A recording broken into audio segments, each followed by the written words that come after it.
Going to go over a dilemma that's brought up a lot. 2016 Town & Country. It's the same from all this model of Town & Country and the Grand Caravans. Putting in an aftermarket radio and keeping the rear TVs working. Going to start by showing all the functionality. Show that the remote still works.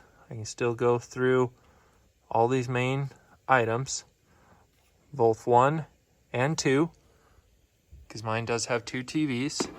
So here I'm going to go to HDMI 1. That's aux 1, that's the HDMI. You can see I got my iPad up here showing that that's all working. Now I'm going to show this too. With this particular module that I have, I can change these settings right here, connecting via Wi-Fi to my tablet. So I can go, here I want HDMI, and then I'm going to click aux 2.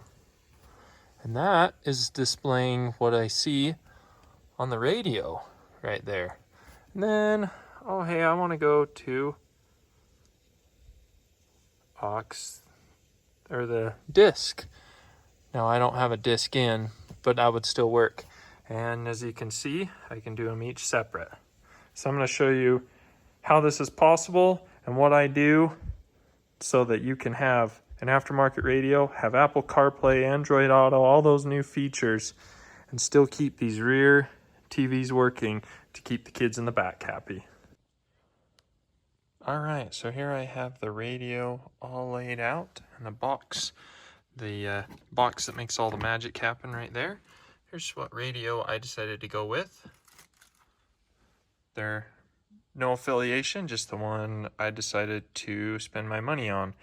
So here on the radio, I have all the connections I'm going to use. They're connected, all except this one. This is the main power one. That gray plug plugs into the existing connector on the vehicle itself.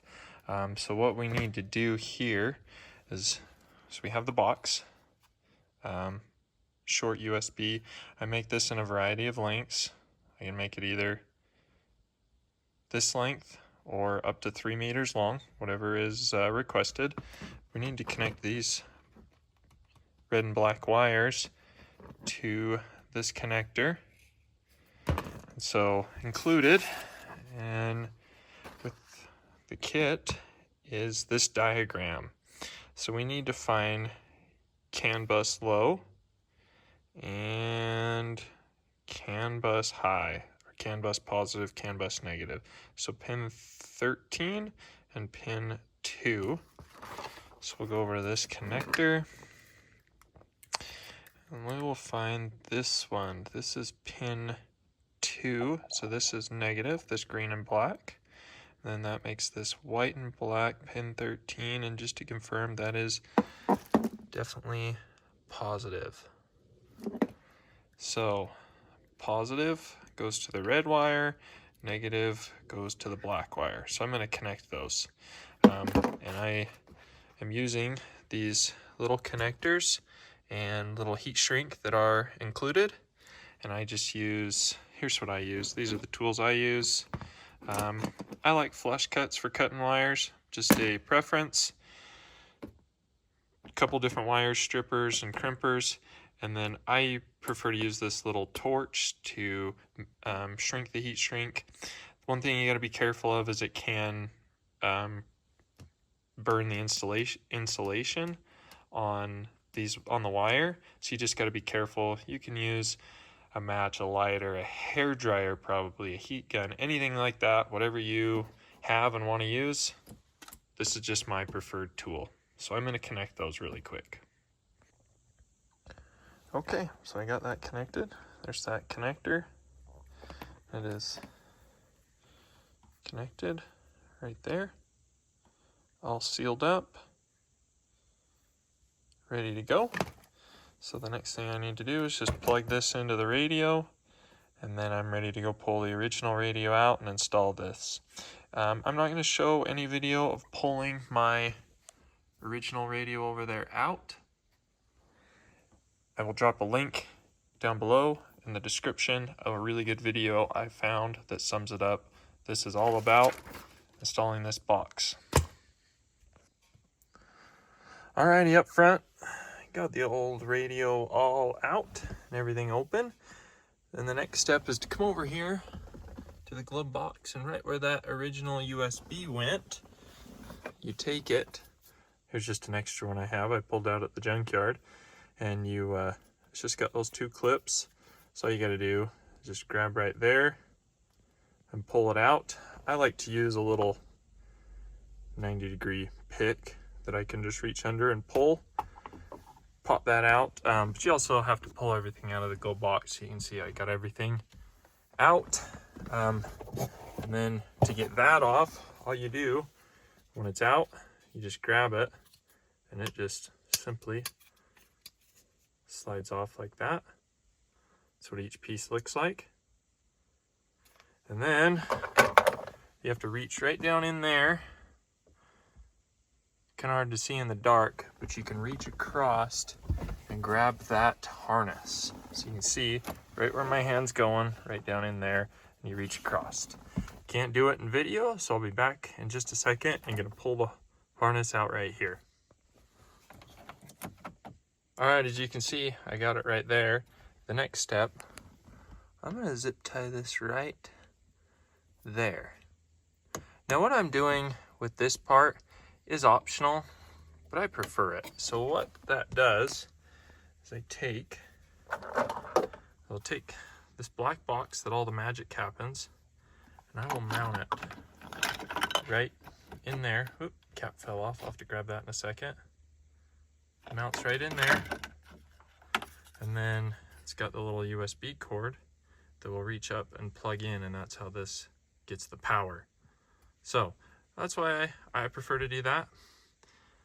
I can make this longer so it can reach over and plug into the existing port in the glove box if you prefer. I just think this is cleaner. So I'm going to get this mounted. To do that, I'm using these little self-driller screws that will be supplied. And you can see I've already had it mounted once, so you can see one hole there, and another one is about right down there. Camera won't really focus on it. That's where that's going, and I'll zip tie the USB connector right there. Got that black box mounted. The USB connector is zip tied up. It just kind of zip ties to a little tab. As you can see on this side, I don't know if you can see or not, there's a little tab that comes back right there on the dash support. And I just zip tied it over there. You can take and push it back and it will fall off, but zip tying it up, it stays and doesn't fall off. Once you take this and plug it in, never had it fall off before. So now I'm going to take this, plug it in. Like I said, this USB will push out the back, so I got to support it in the back while I plug it in. A little bit hard to do with one hand. Oh, there we go. I got it. It's plugged in. I'm ready to go there. Now the next step is to take this harness. There's several different iterations of this harness. I'll put a link in the description of one I actually like the most.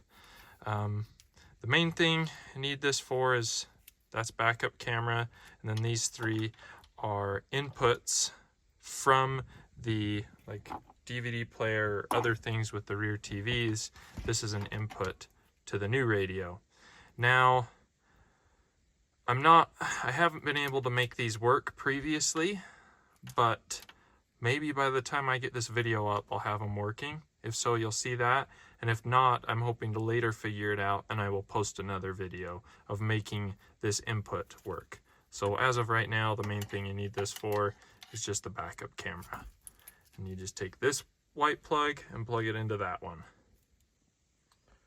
Okay, with that all plugged in, the last thing before we grab the new radio and stick it in, is we need to take these mounts that are supplied with the box and screw them in. And they go right here in the factory radio position and then you use your factory radio screws and go in there and there, in each of those holes.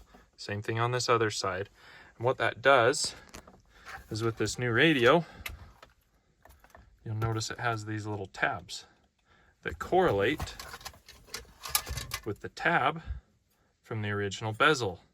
The problem is this bezel snapped into the radio right there. But with the radio gone, there's nothing, and so these supplied pieces fix that. So the only other thing you have to do is pop those clips off the bezel and put them on right there. So I have some extra ones so I can show you. If you'll notice, if I can get it to focus and zoom in,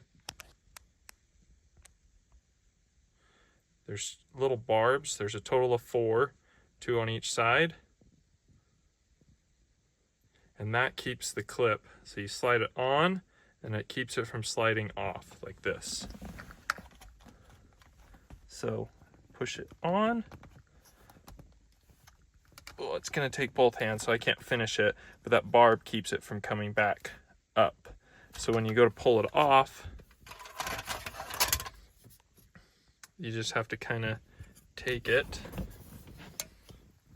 Again, a little hard to do with one hand, so bear with me. And you take, like I take my 90-degree pick, grab it and pick it up so it's away from that. And you have to do a little chopstick action with one on each side to be able to do it. It is a little tricky, but once you figure it out, it comes right off. And then you, like I said, take them, put them on the other one, and mount these on. So I'm going to do that. Okay, got those clips all pushed on. Radio portion is all ready. I got those pieces screwed on. Next thing is to plug this in. So the camera, obviously camera, and then the inputs, come over and find those accordingly. So I got in, right, left, video, and I believe that. Yep, that's the camera in. Obviously hook those up appropriately. And then take this gray plug. It plugs in right there. Ignore my loose wires. I've installed an amp on this one, so yours will obviously look different. But it plugs in there. And the last thing, don't forget, this cord we added, it's got to be plugged into this one on the black box. So plug those connections in, and this goes in. Those little notches on the bottom correlate with those little notches. Obviously the pieces we added that snap here. And then there is those grooves at the top that like stud type groove things, and they lock in here. So what I found is if you kind of drop it in, push those grooves down and push it in, it snaps in and locks in good. The one thing you may want to do before installing it is figure out what USB you're going to use. What I'm going to do is I got this one. I'll put a link in the description of it also. And I'm going to take my original bezel piece that was in the glove box that had the USB piece in it and cut it out so this piece snaps in. I think it'll look pretty factory. All right, here I got this all fished in. After putting that in, just took a Dremel and cut it out. Just make sure you keep this really snug and tight so it sits in there. So like right now I'm pushing on the back side and it doesn't want to come out. If you don't, obviously, and it's too big of a hole, it will fall out. So just keep it really snug. In case anyone does the same thing, I did 19 millimeters by 30 millimeters to fit that in. So looks really good. Just gotta push it in, snap it in, connect it, and pop the radio in. All right, so now that I got that radio installed, I chose to drive it for a few days just to make sure there was no issues. Not required, just what I did. But next, we're gonna install this box. It plugs into a USB. Like I said before, this particular radio This is a TI's, is the brand I chose to pony up and spend my money on. It has 3 USBs, so I'd put 2 of them on that port in the glove box. And the third one goes to this piece. It will take, so we got these factory RCA ports right back there. And what I'm doing is running a RCA cord from that box around down. I'll just run it through the trim panels and around and plug in there. Well, or you should. I don't like the cord running out there where it can get caught on stuff. So what I did is went to the junkyard and got one of these out of another van so I can just stuff it behind. I tried to do this and splice in an extra cord so I wouldn't have to do that, but it doesn't work. This must be like some sort of a adapter box, changes the signal somehow. So with that, can't do this, I'm doing this. This is what I chose to do because I thought it looked cleaner, but you could run the cord out and around or drill a hole or something you choose to do. This is what I chose to do. So now I just need to run the wire around over into the radio and then show you guys it all done. All right, got that cord all in, it's all tucked in. You don't even notice it's there. All the way up, around, over, and up to the radio. Just pulled a few trim panels out along here, ran it up, pulled the heater control stack out to help fish the wire up, ran it up in, plugged it in, I'm all good. So here it is, everything works as intended. I will put down below my email, the best email to reach me at if you are interested in one of these. I will also put down in the description, I will do my best to keep the most accurate price of what I am selling these for. If you have any questions, comment down below, or you can also send me an email to that email down below. So thank you, and hope this helps some people. And as I wrap this video up, I want to add one more thing. I've talked about all the good, going over this whole thing. I better end by telling you things this can't do. Full disclosure. I have not figured out how to play sound on the radio when you play it on the disc or through the HDMI. I have not figured that out. I have tried. I don't know what's happening. Plan to figure that out.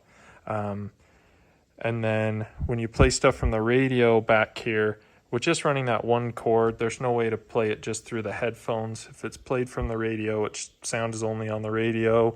But really, the one thing that I want to figure out is how to make the sound that comes back here from a DVD player, this iPad, to where I can play it through the whole car. But beyond that, everything works as intended. It's been perfect. I've used it on a few road trips and been very happy with it, as I hope many of you will be also.